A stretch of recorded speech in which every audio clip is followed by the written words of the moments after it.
আল আমিন নবী আমার মুক্তি দাতা সবার খোদা যারে বন্ধু করে দিল যে উপহার আল আমিন নবী আমার মুক্তি দাতা সবার খোদা যারে বন্ধু করে দিল যে উপহার আল আমিন নবী আমার দেখো যে জগৎবাসী দেখো দেখো রবি শশী দেখো যে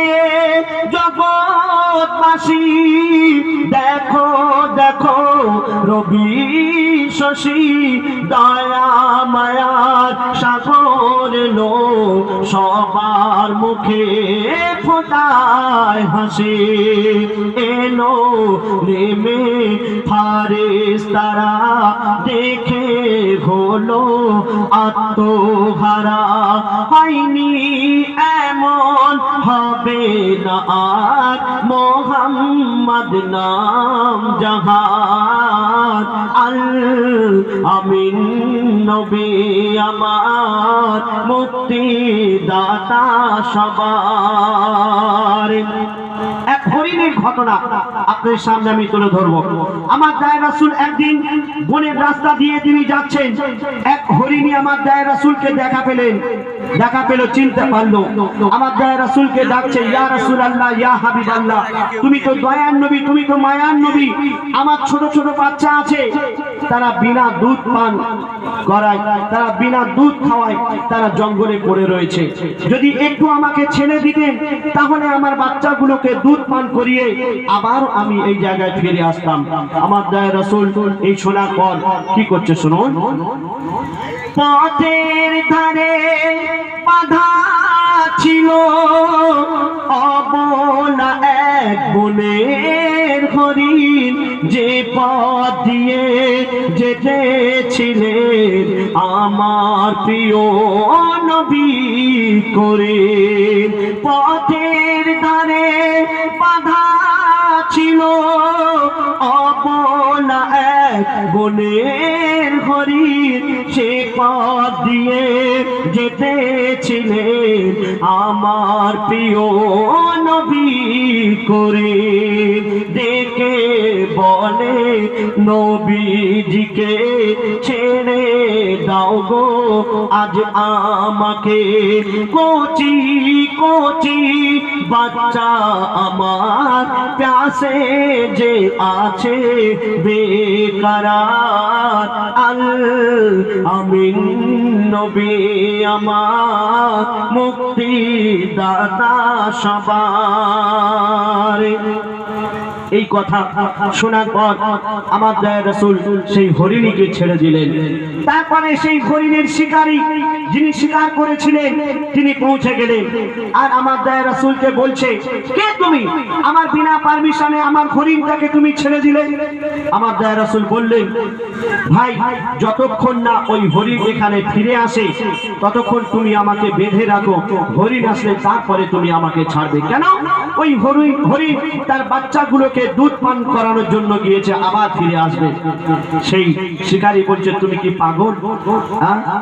হরিণ আবার ফিরে চলে আসবে, অবলা তারা কথা বলতে পারে না, তুমি তার কথা শুনে ছেড়ে দিলে। তারপরে কি হচ্ছে শুনুন। হরিণ যখন ছেড়ে দিল শিকারী এক তখন এলো, হরিণ যখন ছেড়ে দিল শিকারী এক তখন এলো, বলে বিনা হুকুম আমার হরিণ কেন ছাড়া পেল? দয়ার রাসূল বলে তারে, যতক্ষণ না আসে ফিরে, বেঁধে রাখো তুমি আমায় এই আবেদন যে আমার আল আমিন নবী আমার মুক্তি দাতা সবার। তারপরে সেই হরিণী তার বাচ্চাগুলোকে দুধ পান করিয়ে আবার যখন চলে আসলো যেখানে আমার দয়ার রাসূল জামিল ছিলেন, যখন সেই হরিণের মালিক দেখা পেল অবাক হয়ে গেল। আমার দয়ার রাসূলকে জিজ্ঞাসা করছে, কে তুমি? তোমার কথা শুনে আবার হরিণ চলে আসলো। সেই অবলা হরিণ তখন কথা বলছে, আর সেই শিকারী শুনে অবাক হয়ে গেল। আর কি বলছে শুনুন। দুধ পিলায় ফিরল হরিণ, যেথায় ছিল নবীজি জামিল। দুধ পিলায় ফিরল হরিণ, যেথায় ছিল নবীজি জামিল। দেখে শিকারী অবাক হলো, একি সে আল আমিন। অবলা হরিণ কথা বলে, তুমি যে শেষ নবী হলে। শিকারী শুনে লুটিয়ে পড়ে, আর কলমা পড়ে বারবার। আল আমিন নবী আমার মুক্তি দাতা সবার। খোদা যারে বন্ধু করে দিল যে উপহার, আল আমিন নবী আমার